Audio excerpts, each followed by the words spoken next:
সময় যতই এগিয়ে চলেছে ততই প্রযুক্তির অগ্রগতির সঙ্গে পাল্লা দিয়ে বেড়ে চলেছে এক ভয়ঙ্কর মানসিক ও রাজনৈতিক অস্ত্র, হানি ট্র্যাপ।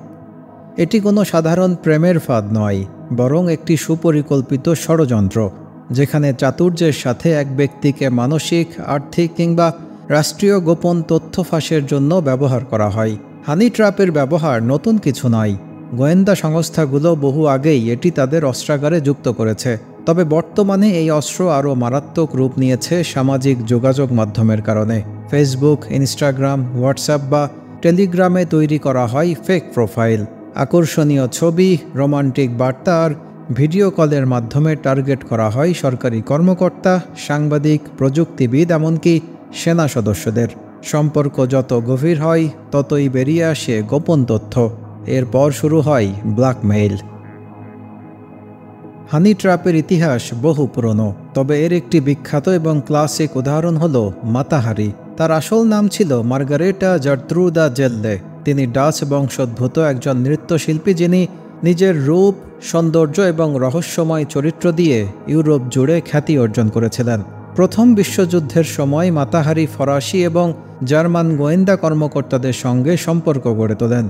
ধারণা করা হয় তিনি জার্মানির হয়ে গুপ্তচরের কাজ করছিলেন এবং ফ্রান্সের কাছ থেকেও তথ্য নেওয়ার চেষ্টা করছিলেন। অর্থাৎ তিনি ডাবল এজেন্ট ছিলেন। তার নৃত্যশিল্প ও প্রেমের সম্পর্ক ছিল মূল হাতিয়ার, যার মাধ্যমে তিনি একে একে গুরুত্বপূর্ণ ব্যক্তিদের থেকে তথ্য আদায় করতেন। পরবর্তীতে 1917 সালে ফরাসি গোয়েন্দা সংস্থা তাকে জার্মান গুপ্তচর সন্দেহে গ্রেপ্তার করে। দীর্ঘ তদন্ত ও বিচার শেষে তাকে মৃত্যুদণ্ড দেওয়া হয় এবং ফায়ারিং স্কোয়াডের মাধ্যমে তাকে হত্যা করা হয়। মাতা হারি আজও হানি ট্র্যাপের ইতিহাসে এক কিংবদন্তি চরিত্র। তার কাহিনী প্রমাণ করে কেবল অস্ত্র নয়, প্রেম, ভালোবাসা এবং মানসিক দুর্বলতাও যুদ্ধের হাতিয়ার হতে পারে। আধুনিক দুনিয়ায়ও হানি ট্র্যাপের নজির ভয়ঙ্কর। যেমন ভারতের রয়ের এক কর্মকর্তার ঘটনা ব্যাপকভাবে আলোচিত হয়। সেই কর্মকর্তা এক পাকিস্তানি নারীর প্রেমে পড়েন এবং অজান্তেই দেশের বহু গোপন তথ্য ফাঁস করে দেন, যার ফলাফল ছিল মারাত্মক। আবার 2011 সালে মার্কিন যুক্তরাষ্ট্রে চীনের হয়ে কাজ করা এক হানি কুইন ফাঁদে ফেলেছিলেন এক সিনিয়র কূটনীতিককে, যিনি পরে গুরুত্বপূর্ণ নথিপত্র পাচার করেন। এছাড়া আরও বহু দেশে এমন ঘটনা আছে যেখানে সামান্য এক প্রেমের ফাঁদ জাতীয় নিরাপত্তার জন্য ভয়ঙ্কর বিপদ ডেকে এনেছে। শুধু আন্তর্জাতিক পর্যায়েই নয়, বাংলাদেশেও হানি ট্র্যাপ আশঙ্কাজনক হারে বাড়ছে।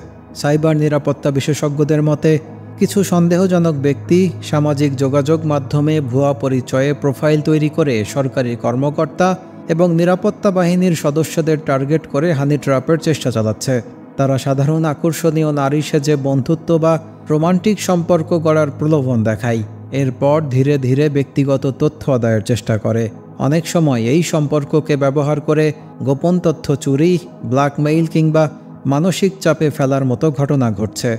বিশেষজ্ঞরা আরও জানিয়েছেন, এই ধরনের কর্মকাণ্ড শুধু ব্যক্তিগত নিরাপত্তায় নয়, রাষ্ট্রীয় নিরাপত্তার জন্য হুমকিস্বরূপ।